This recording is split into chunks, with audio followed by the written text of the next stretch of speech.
18:23 de este viernes, segundo bloque de La que no escuchaste, y te invitamos a que participes sumándote a nuestras redes, Javi, que ¿cuáles son? Redes sociales nos pueden encontrar a través de Facebook, tenemos una fanpage, y bueno, como les dije, nos encuentran como La Q no escuchaste. En Instagram estamos de la misma manera, en Twitter también, como La Q no escuchaste.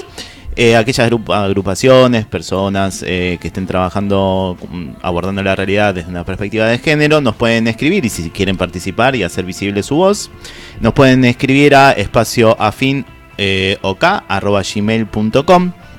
Y también voy a mencionar la fanpage de Random, nuestro fanzine.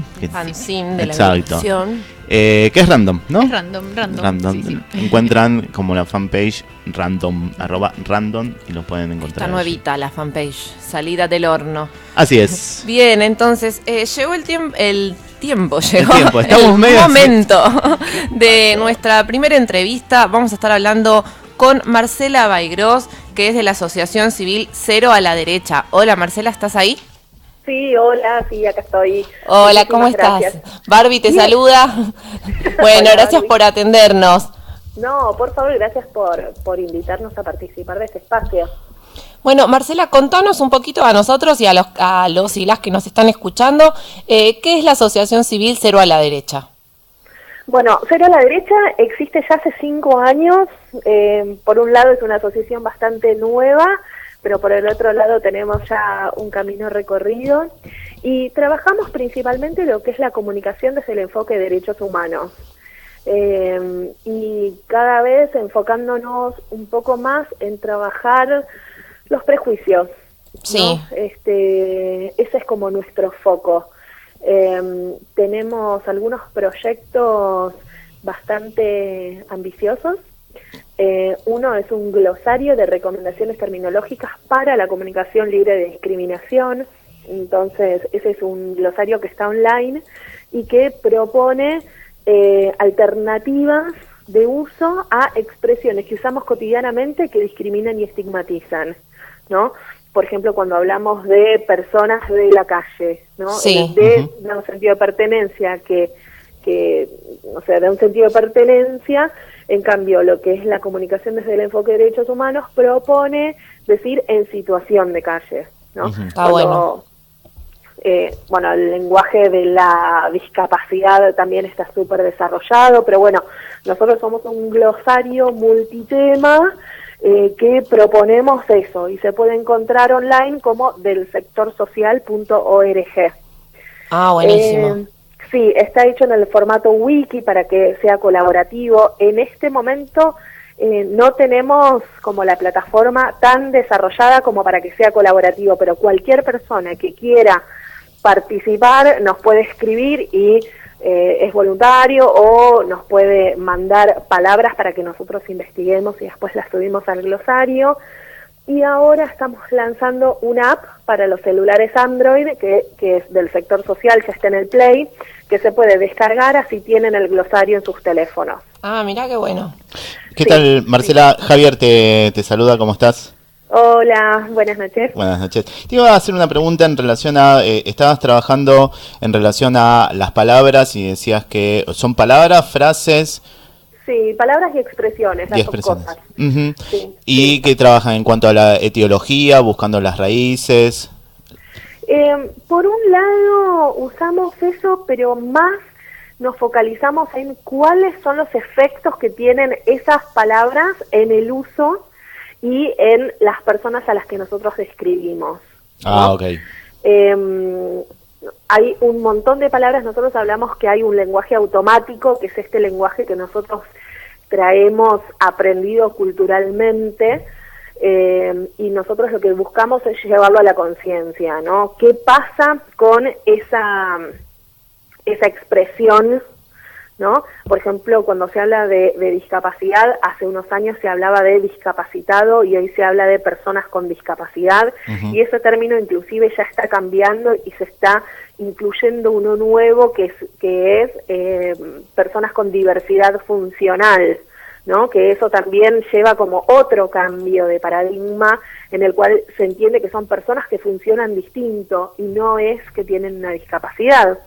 Entonces, no buscamos tanto como la etimología de la palabra, sino cuál es el efecto que tienen las personas que son descritas con las palabras. También estás, ¿no?, como relacionando cierta condensación imaginaria que trae consigo esa palabra, ¿no? Claro, cómo afecta, ¿no?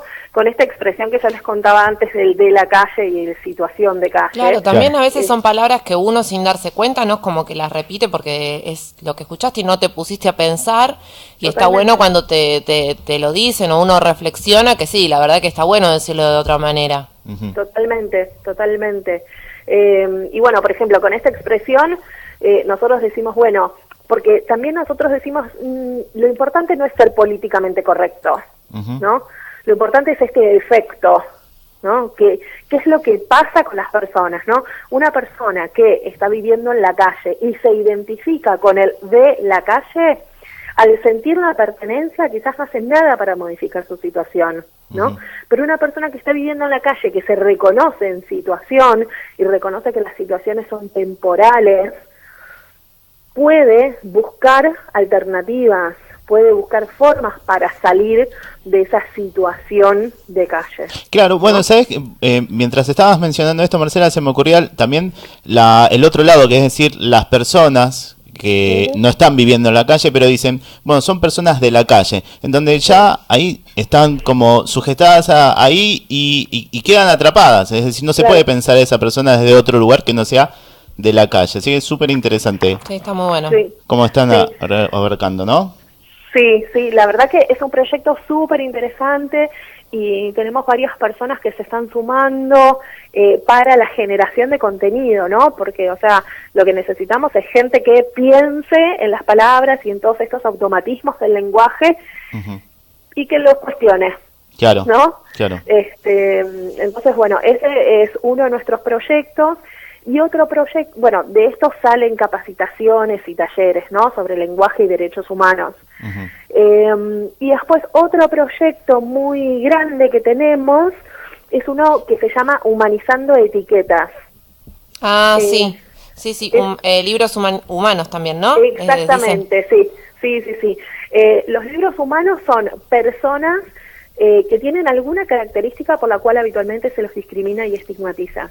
Como les comentaba antes, para nosotros lo que es la discriminación y los prejuicios son hoy muy importantes, ¿no? Y lo que buscamos es desafiarlos.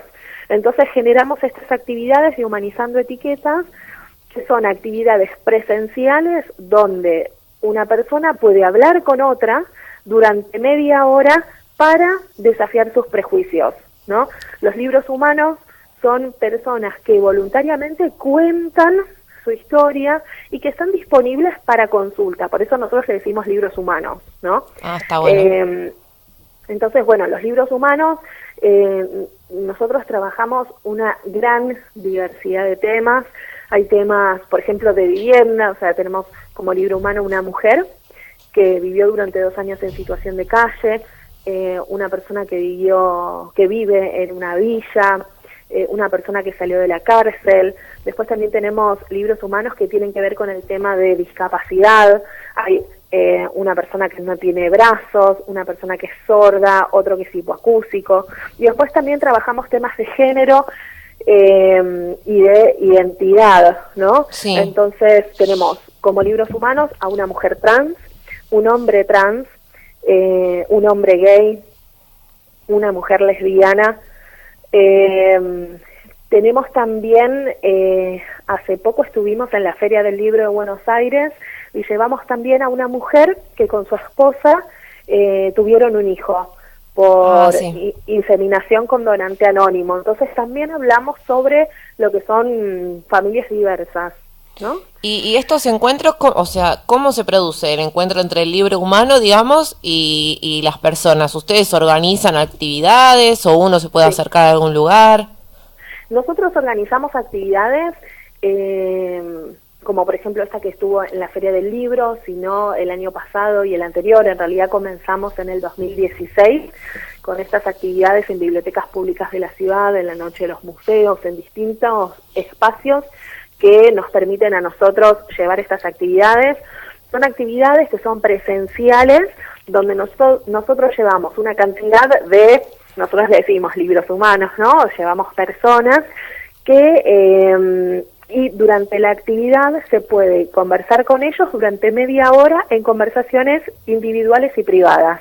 O sea, esas conversaciones no son escuchadas por nadie más que las dos personas que están conversando y no se graban ni se filman. Entonces eso lo que genera es un grado de intimidad y de libertad como para poder hacer todas las preguntas que uno necesita preguntar y que necesita la respuesta de esas preguntas para poder desafiar los prejuicios, ¿no? ¿Y cómo se contactan los voluntarios con ustedes? De múltiples formas. Hay algunos que nosotros los salimos a buscar, fuimos a organizaciones sociales de distintas temáticas y preguntamos si conocían a alguien que pudiera participar como libro humano. Conocemos gente y les preguntamos si quieren participar, y después también sucede que vienen a actividades como lectores y después dicen, bueno, pero yo quiero hacer libro también, claro, ¿no? Y eso también ha sucedido y hemos incluido a personas que han pasado primero siendo lectores, ¿no? ¿Y cómo nace esta idea? ¿Cómo se les ocurrió? ¿Ustedes en la asociación son mucha gente? Mira, que trabajamos a diario no, somos bastante poquitos, pero sí tenemos todos estos voluntarios, libros humanos, que hoy podemos ya decir que son alrededor de 50. Ah, un montonazo. Así que sí, un montón. Y esta idea en realidad no es nuestra, sino que es de una organización que lo empezó a hacer, que se llama Human Library, es danesa, y lo empezaron a hacer en el año 2010. Nosotros conocimos esta agrupación hace 2 años, a comienzos del 2016, y bueno, y empezamos a desarrollar esta actividad, y bueno, y la verdad que nos gustó mucho la metodología, le pusimos una parte nuestra también, y lo llamamos un programa que se llama Humanizando Etiqueta, porque nuestro objetivo, ¿no? Nosotros decimos desafiar prejuicios a través del diálogo. Claro. Nosotros lo que buscamos es mostrar que hay una persona detrás de ese prejuicio, ¿no? Que eso es como lo más importante para nosotros, ¿no? Humanizar la etiqueta, como mostrar que es una persona, ¿no?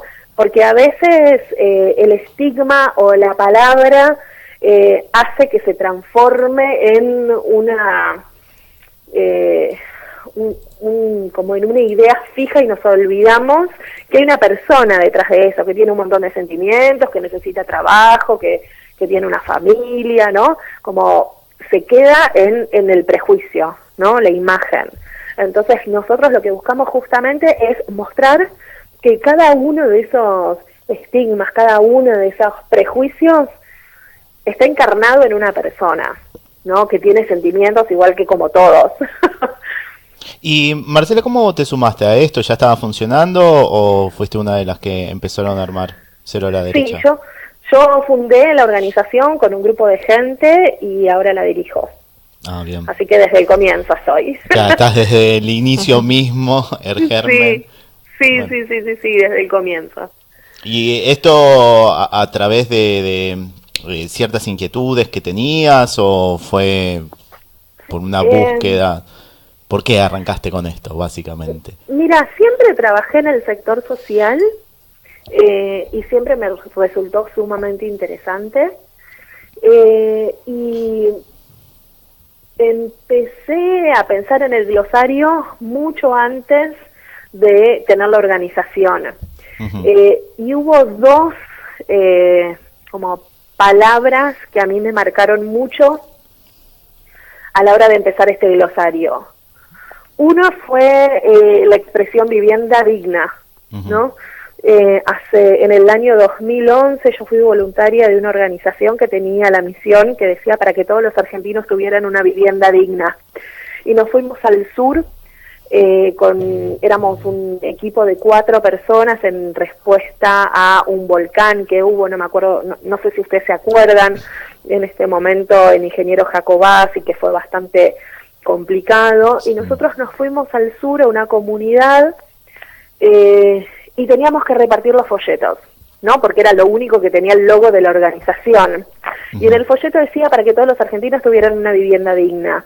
Y la verdad que nos encontramos complicados, ¿no? Para repartir ese folleto, porque nosotros decíamos, cuando nosotros repartimos este folleto le estamos diciendo a esta gente que su vivienda es indigna, ¿no? Y por eso vamos a intervenir. Claro. ¿Y quién dice que nuestra intervención le va a dignificar la vivienda a ellos? Claro. ¿No? Entonces, bueno, entrábamos a cada casa, les dábamos el folleto así como medio temerosos y les decíamos, bueno, pero no hace falta que lo lean, aprovechen que estamos nosotros acá y charlemos, y cuando nos vamos, ustedes léanlo tranquilos, porque la verdad es que nos sentíamos mal. Cuando llegamos a Buenos Aires, hablamos con la gente de la organización, les dijimos, la experiencia fue fantástica, pero el folleto nos generaba incomodidad. Entonces ellos hicieron una investigación y descubrieron que desde la ONU se está promoviendo el uso, se está promoviendo evitar usar la expresión vivienda digna, y se está proponiendo la expresión vivienda adecuada, ¿no? Entonces para mí eso fue como una gran marca, ¿no? De cómo el lenguaje realmente afecta, ¿no? Porque bueno, yo como voluntaria de una organización me daba vergüenza, ¿no? Y creo que esa es una de las peores cosas que le puede suceder a una organización, que sus voluntarios estén avergonzados de la organización con la que están, ¿no? Y bueno, hablando como de la dignidad, es realmente como muy fuerte. Y después la otra palabra, y esta es como más controversial, es la palabra madre, ¿no? Hablando, yo, como les comenté, hace muchos años que estoy en el sector social, y pensando 10 años atrás, había 3 destinatarios tipos de organizaciones sociales, ¿no? Estaban los niños, estaban los proyectos de inserción social y laboral, y después estaban los proyectos para madres, ¿no? Los proyectos para niños eran rincones de lecturas, apoyo escolar, juegotecas, programas de nutrición, ¿no? Sí. Pero cuando los niños ya crecían un poco y ya no se sentían identificados con las palabras niños y niñas, ¿no? Dentro del cual grupo se identificaban, ¿no? Entonces las niñas que quizás no querían insertarse laboralmente enseguida, el único grupo con el que se podían identificar era con el de madres, porque no había otro. Hace 10 años, dentro de los programas sociales y dentro del tercer sector, la identidad mujer no estaba tan desarrollada, ¿no? Hoy, con todos los movimientos sociales que hay, se está desarrollando mucho la identidad mujer, pero hace 10 años no, ¿sí? Sí. Estaban los talleres de costura para madres, cocina para madres, ¿no? Había un montón de talleres para madres, pero no había talleres para mujeres. Claro. ¿No? Entonces mi pregunta y lo que me surgía era, ¿no será que estamos incentivando el embarazo adolescente a través de las palabras que usamos para ponerle a los proyectos? ¿No? Cuando en la cotidiana trabajamos para evitarlo. Sí. Y bueno, y así surge como, y bueno, yo tengo una personalidad como muy cuestionadora de todo, siempre digo, nunca superé la etapa del por qué, ¿no? Y entonces me dedico a cuestionar, ¿no? Y así fue como surge el glosario, y después conociendo gente, conociendo distintos proyectos, se cruzó por delante nuestro esta organización Human Library, lo trajimos para la Argentina, y bueno, y así se van desarrollando y vamos incluyendo distintos proyectos y programas a la organización, proyectos que a nosotros nos resultan interesantes y que nos resultan como que van acorde a nuestra misión, ¿no? Cuando decimos a veces que nosotros hacemos comunicación desde el enfoque de derechos humanos, creen que nosotros lo que hacemos es damos comunicación para otras organizaciones, pero la verdad es que no. Nosotros lo que buscamos es hacer hincapié en lo que es la comunicación desde el enfoque de derechos, ¿no? Y esa comunicación lo que propone es que no se discrimine a las personas cuando se las retrata, ¿no? Claro.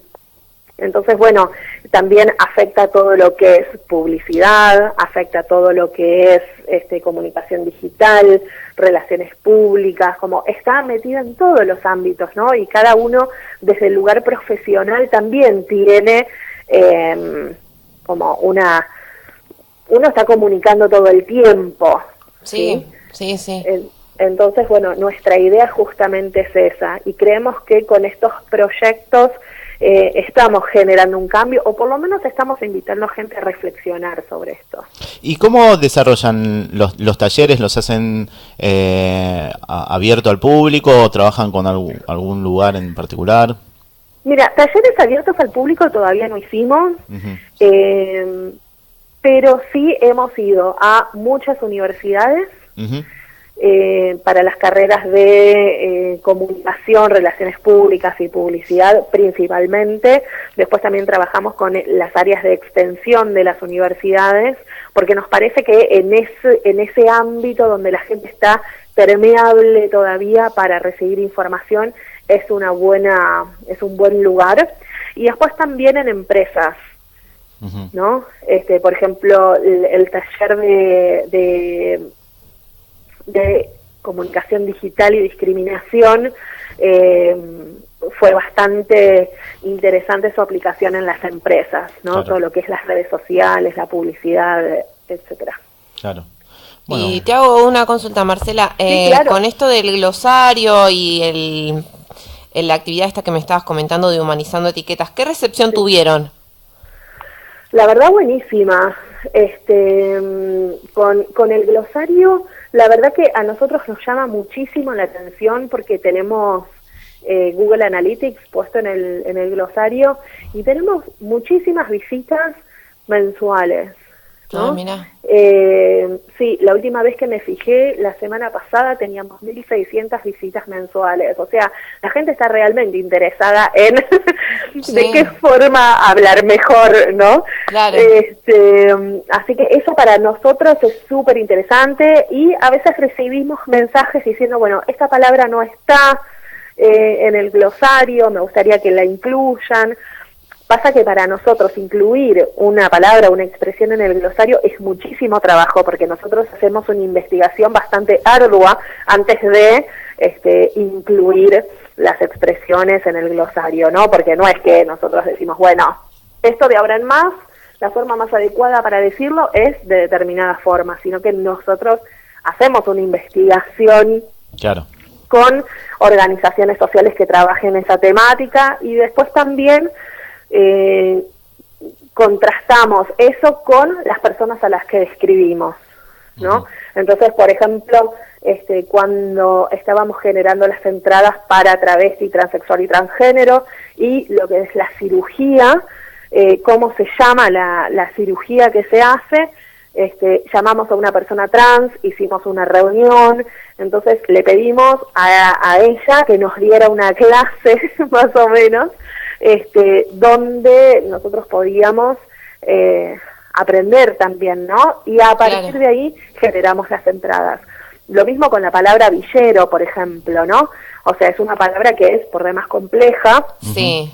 Porque tiene un uso súper peyorativo en algunos momentos, pero también hay una identidad villera, un orgullo villero, ¿no? Claro. Están los curas villeros, la música villera, entonces es como, es bastante complejo para plasmarlo en palabras, ¿no? Claro. Entonces, con esa entrada estuvimos trabajando varias semanas Y después sí, se lo presentamos a una persona que vive en una villa como para que esa persona nos diera su opinión sobre qué es lo que nosotros habíamos escrito, ¿no? Claro.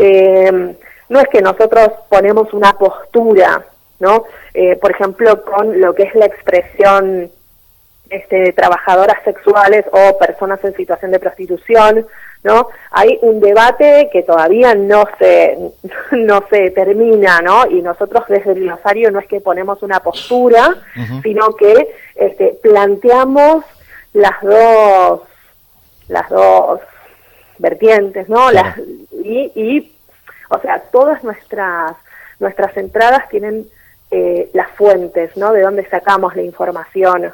Entonces, si hay gente que quiere investigar más, nosotros los derivamos a las distintas organizaciones para que investigue cada uno por su cuenta, ¿no? Claro. Y en relación al lenguaje inclusivo, con la utilización de la E o la X, ¿qué opinión tenés al respecto? A ver, eso es súper complejo también. A mí me parece súper interesante.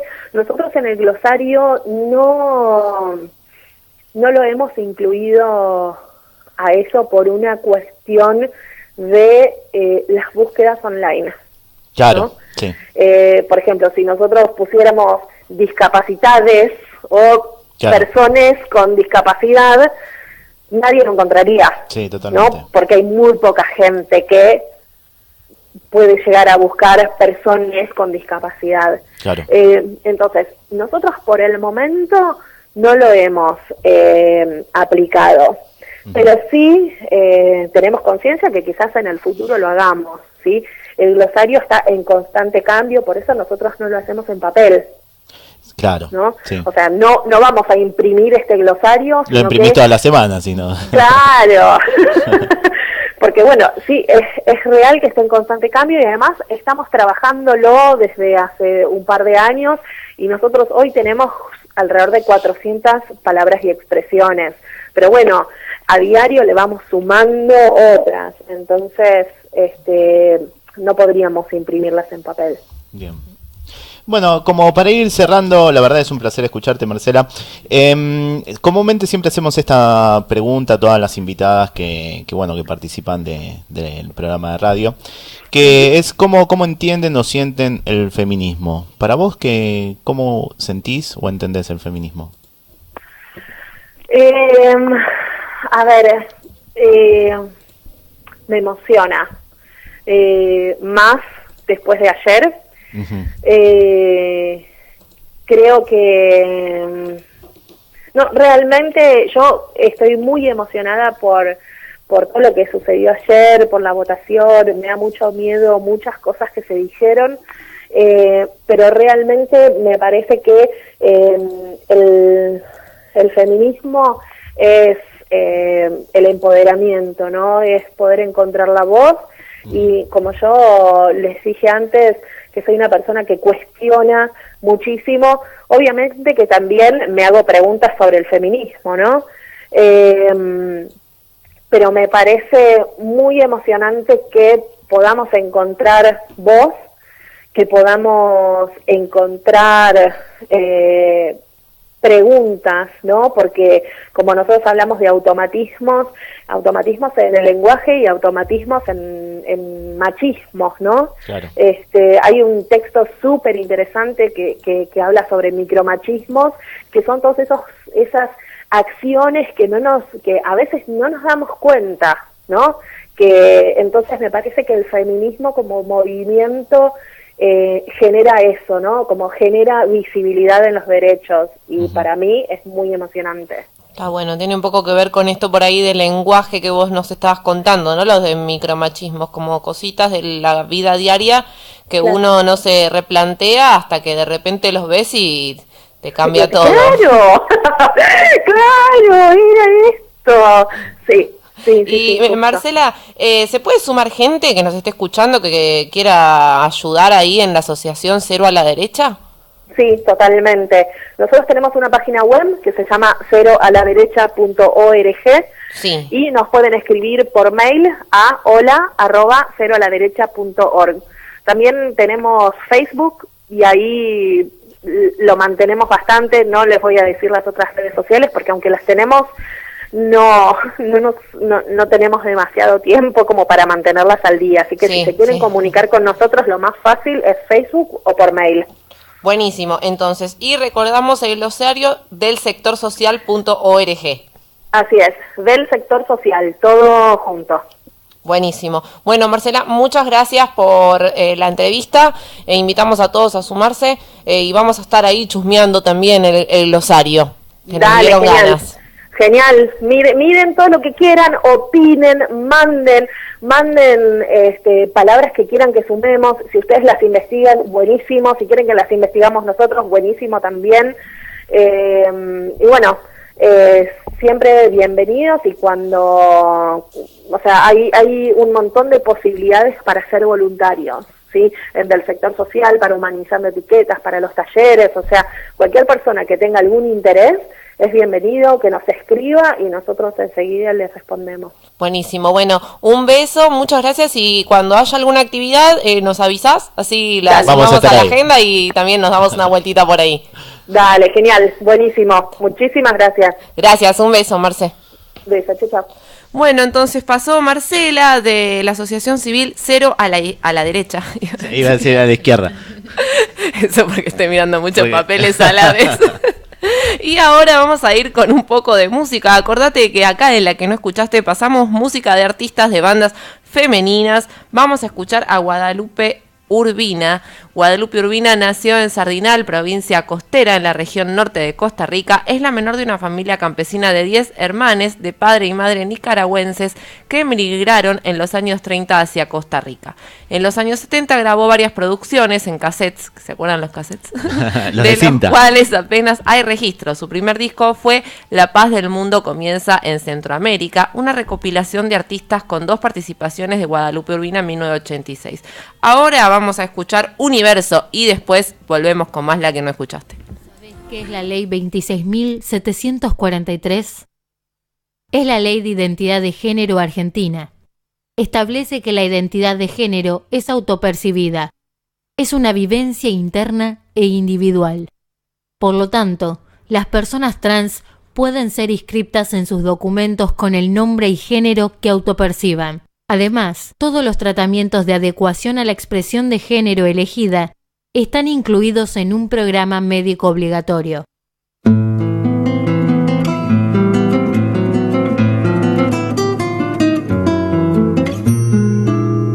Hoy me desperté con esta canción sin música, con el cauce de su correntada sin rumbo. Y el viento sonaba a piedras con sangre, a chasqueo de llamaradas, a todo ya nada, a todo ya nada, a todo ya nada, ay, ay, ay, ay, ay, ay. Y es que esa soy yo, una hembra sin humanidad, de piedra soy su caos, soy la pena de esta humanidad con brillo de lentejuela. Soy su caos porque soy mujer de fuego, con el fuego entre las piernas. Ay, ay, ay, ay. Me desperté con este verso sin métrica, sin flores frescas para adornarle la mesa, y descubrí el jardín de las madres selvas, donde mi madre plantaba llamas secretas, y descubrí el jardín de las madres selvas, donde mi mamá plantaba bosque de llama, llama secreta, llama del bosque, yeah, yeah.